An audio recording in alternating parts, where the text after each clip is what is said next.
haut fonctionnaire, il a été président de la Banque centrale européenne de 2003 à 2011. Nous recevons aujourd'hui Jean-Claude Trichet. Jean-Claude Trichet, bonjour. Bonjour. Alors comment pourriez-vous qualifier la crise financière qui a débuté à l'été 2007 ? Je crois qu'on peut dire que c'est la crise financière la plus grave que les pays avancés aient connue depuis la Deuxième Guerre mondiale. Et évidemment, août 2007, c'est le début de cette crise.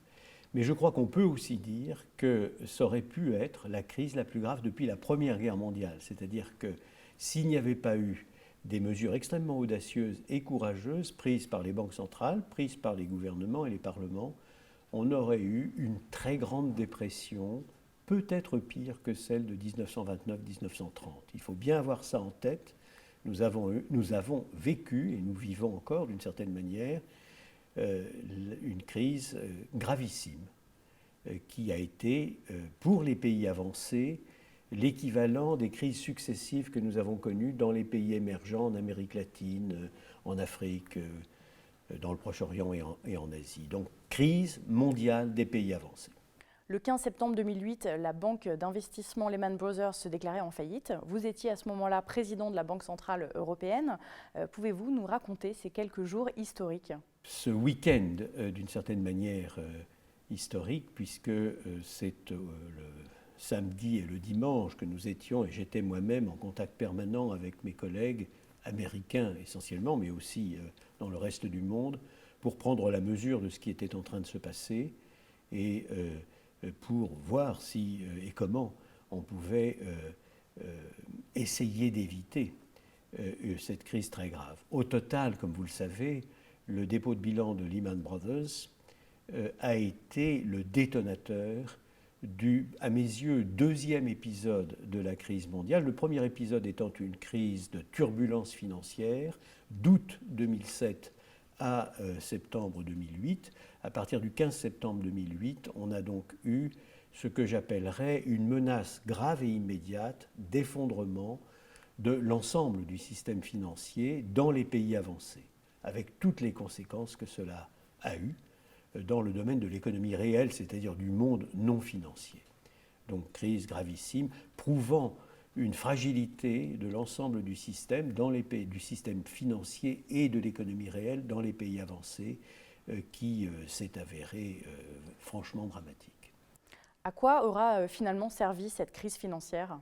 D'abord, elle aura rendu beaucoup plus humble l'ensemble, je dirais, des responsables, parce que, et l'ensemble des économistes et les observateurs, puisque une écrasante majorité d'entre eux ne pouvaient imaginer que le système financier, et par voie de conséquence que l'économie réelle elle-même, pouvait être aussi fragile. Donc une belle leçon d'humilité. Deuxièmement, elle a montré à quel point il était important de remettre d'aplomb l'ensemble du système sur le plan systémique, c'est-à-dire de faire en sorte que le système financier lui-même, dans les pays avancés et aussi dans l'ensemble du monde naturellement, puisse être beaucoup plus solide, beaucoup plus résilient, comme on dit, et cela a amené à des changements absolument monumentaux de l'ensemble des règles de prudence et, disons, de l'ensemble des règles qui permettent de renforcer la solidité du système financier. Elle a montré aussi, cette crise, qu'il était absolument nécessaire d'associer étroitement les pays émergents qui, eux, ont prouvé une résilience remarquable, alors même que les pays avancés étaient dans une situation de faiblesse insigne. Et donc l'ensemble, disons, de la gestion informelle de la crise au niveau mondial a été très largement le cas de groupes dans lesquels vous aviez les grands pays avancés systémiques et les pays émergents systémiques. C'est la création, c'est le fait de passer le bâton de la responsabilité informelle essentielle de l'économie mondiale, du G7 au G20, donc en associant complètement les pays émergents. Même chose au niveau des banques centrales, où nous avons eu le Global Economic Meeting, la réunion de l'économie mondiale, qui associait l'ensemble des banques centrales des pays émergents. Donc ça, c'est cette meilleure inclusivité de la gestion du monde a été une des grandes leçons de cette crise. Et puis, bien entendu, dans la zone euro, alors la leçon essentielle de la crise, c'est le renforcement de la gouvernance économique, budgétaire et financière de la zone euro, parce que ce sont ces défauts flagrants de gouvernance qui ont fait que nous avons eu le triste privilège d'avoir l'épicentre de la crise dans son troisième épisode, c'est-à-dire quand la crise s'est muée d'une crise financière privée en une crise financière publique, c'est-à-dire une crise des signatures des États eux-mêmes. Y a-t-il une action que vous avez prise au cours de vos différents mandats et dont vous êtes particulièrement fier ?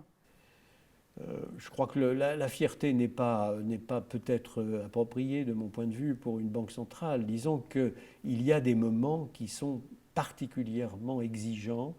Pour moi, il y en a eu plusieurs.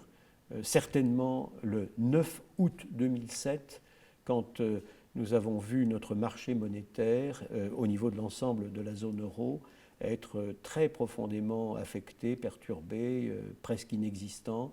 Nous avons pris la décision en l'espace de 2 heures et demie de donner de la liquidité sans aucune limite à taux fixe, au taux d'intérêt qui était le nôtre. Et on nous a demandé 95 milliards d'euros. C'est une décision extrêmement lourde qui a marqué pour moi le début précisément de la crise, de la vraie crise, si vous voulez, dans ces manifestations financières très, très fortes. Un second ensemble de décisions très importantes est celle que nous avons prise immédiatement après le dépôt du bilan de Lehman Brothers, avec nos amis américains, avec les autres grandes banques centrales, de manière à empêcher l'effondrement du château de cartes financier, disons dans la semaine qui a suivi le 15 septembre. Le 15 septembre a été un lundi.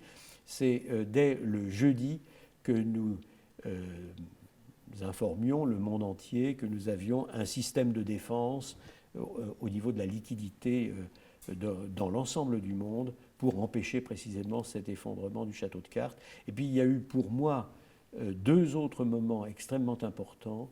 Lorsque la crise s'est muée en une crise des risques souverains, nous avons pris des décisions considérables en mai 2010, en particulier la décision d'intervenir sur les marchés de valeurs du trésor, grecs, irlandais, portugais, décisions très très difficiles à prendre, décisions lourdes, mais qu'il fallait prendre à mes yeux.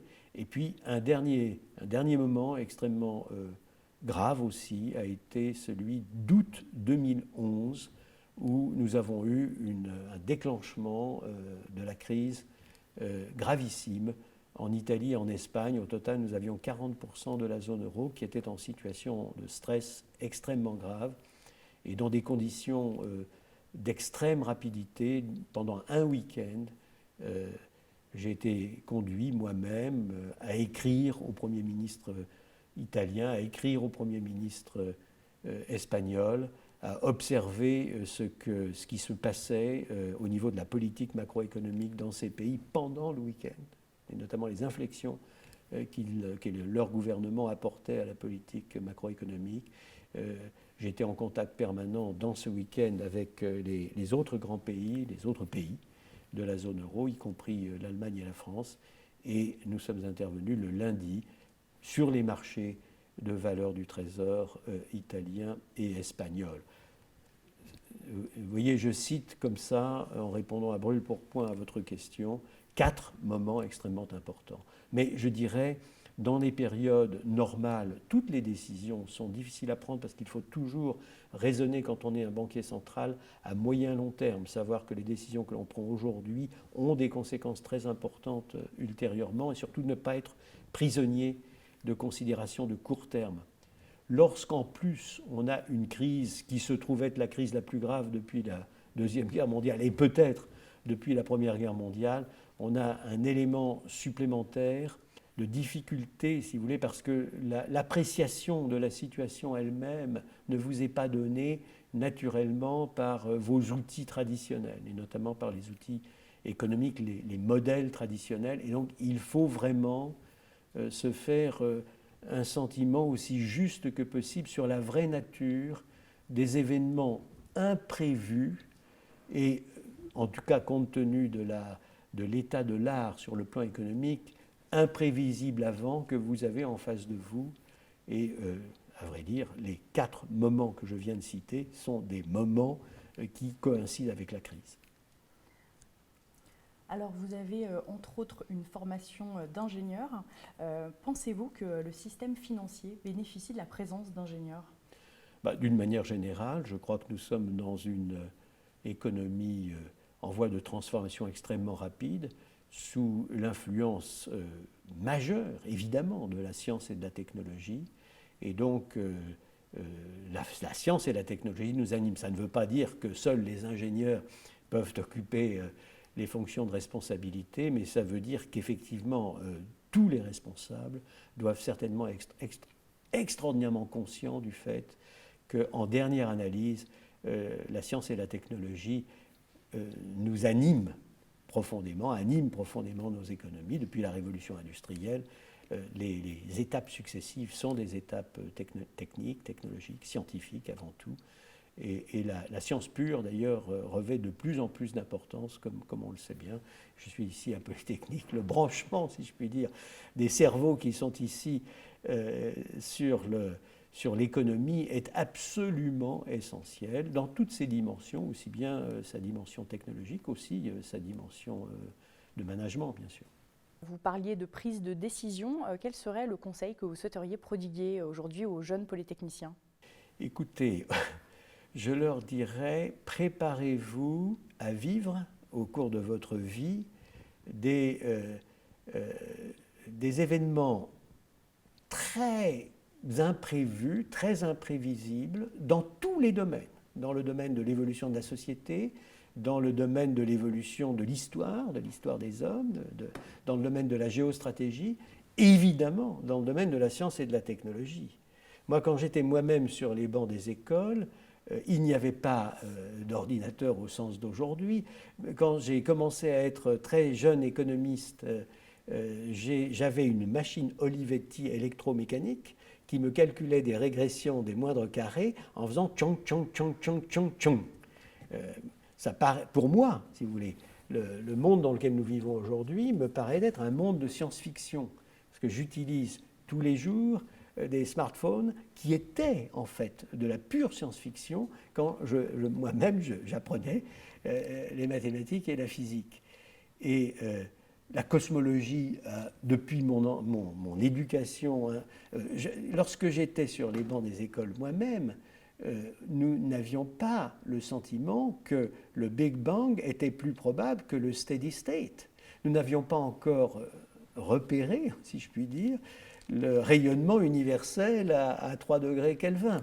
Donc, je crois que la science et la technologie faisant des progrès considérables et même accélérés par rapport à ce que j'ai connu moi-même, nos jeunes polytechniciens vont avoir l'impression de vivre dans un roman de science-fiction. Il faut qu'ils s'y préparent, il faut qu'ils soient aussi résilients que possible parce qu'ils auront des chocs considérables. Ils changeront de métier à plusieurs reprises, bien entendu, et il faut qu'ils aient une vraie capacité d'émerveillement, mais aussi une vraie capacité d'adaptation permanente, car le monde va beaucoup, beaucoup bouger au cours de leur vie. Je vous remercie, Jean-Claude Trichet. Je vous en prie, c'était un plaisir.